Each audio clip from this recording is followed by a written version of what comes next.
नमस्कार। प्रवाह साक्षी news network और आप सभी का स्वागत है। आसियान बैठक और पूर्वी एशिया शिखर सम्मेलन में भारत समेत विभिन्न देशों ने चीन को जमकर घेरा है। प्रधानमंत्री नरेंद्र मोदी ने भी चीन के विस्तारवाद पर एक बार फिर निशाना साधते हुए कहा है कि यह विकासवाद का जमाना है। हम आपको बता दें कि प्रधानमंत्री नरेंद्र मोदी ने 19वें पूर्वी एशिया शिखर सम्मेलन को संबोधित करते हुए कहा है कि स्वतंत्र, मुक्त, समावेशी, समृद्ध और नियम आधारित हिंद प्रशांत पूरे क्षेत्र की प्रगति के लिए महत्वपूर्ण है।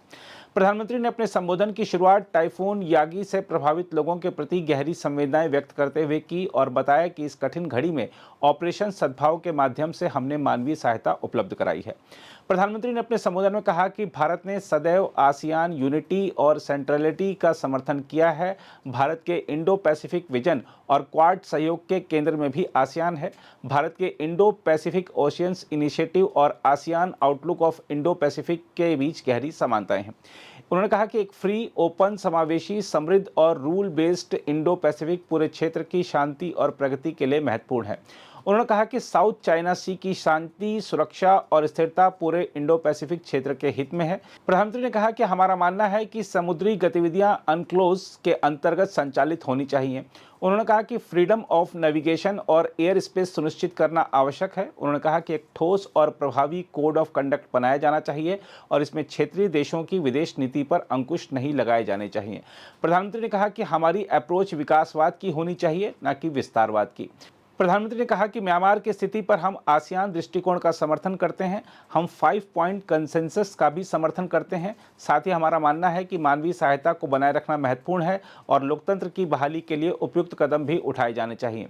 उन्होंने कहा कि हमारा मत है कि इसके लिए म्यांमार को आइसोलेट नहीं, इंगेज करना होगा। उन्होंने कहा कि एक पड़ोसी देश के नाते भारत अपना दायित्व निभाता रहेगा। प्रधानमंत्री ने कहा कि विश्व के अलग अलग क्षेत्रों में चल रहे संघर्षों का सबसे नकारात्मक प्रभाव ग्लोबल साउथ के देशों पर हो रहा है। सभी चाहते हैं कि चाहे यूरेशिया हो या पश्चिम एशिया, जल्द से जल्द शांति और स्थिरता की बहाली हो। उन्होंने कहा कि मैं बुद्ध की धरती से आया हूं और मैंने बार बार कहा है कि यह युद्ध का युग नहीं है। उन्होंने कहा कि समस्याओं का समाधान रणभूमि से नहीं निकल सकता। प्रधानमंत्री ने कहा कि संप्रभुता, क्षेत्रीय अखंडता और अंतर्राष्ट्रीय कानूनों का आदर करना आवश्यक है। उन्होंने कहा कि मानवीय दृष्टिकोण रखते हुए डायलॉग और डिप्लोमेसी को प्रमुखता देनी होगी। प्रधानमंत्री ने कहा कि विश्व बंधु के दायित्व को निभाते हुए भारत इस दिशा में हर संभव योगदान करता रहेगा। प्रधानमंत्री ने कहा कि आतंकवाद भी वैश्विक शांति और सुरक्षा के लिए गंभीर चुनौती है। इसका सामना करने के लिए मानवता में विश्वास रखने वाली ताकतों को एकजुट होकर काम करना ही होगा और साइबर, मैरीटाइम और स्पेस के क्षेत्रों में आपसी सहयोग को बल भी देना होगा। उन्होंने कहा कि नालंदा का पुनरुद्धार ईस्ट एशिया समिट में दी गई हमारी कमिटमेंट थी। इस वर्ष जून में नालंदा विश्वविद्यालय के नए परिसर का उद्घाटन करके हमने इसे पूरा किया है।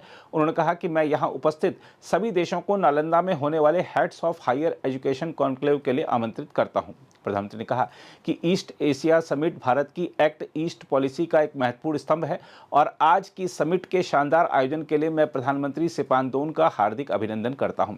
उन्होंने कहा कि मैं आगामी चेयर मलेशिया को अपनी शुभकामनाएं देता हूं और उनकी सफल अध्यक्षता के लिए भारत के पूर्ण समर्थन का विश्वास दिलाता हूं। हम आपको यही बता दें कि आसियान की बैठक में फिलीपींस के राष्ट्रपति फर्डिनेंड बोंगबोंग मार्कोस जूनियर ने भी चीन को जोरदार तरीके से घेरा था। उन्होंने आसियान के नेताओं से दक्षिण चीन सागर में विकास पर आंखें नहीं मूंदने का आग्रह किया था। मार्कोस का बयान चीन तटरक्षक जहाजों द्वारा बाइजो डी मासिनलोक में फिलीपींस के मत्स्य पालन और जलीय संसाधन ब्यूरो के 2 जहाजों पर फिर से पानी की बौछारें करने के बाद आया है।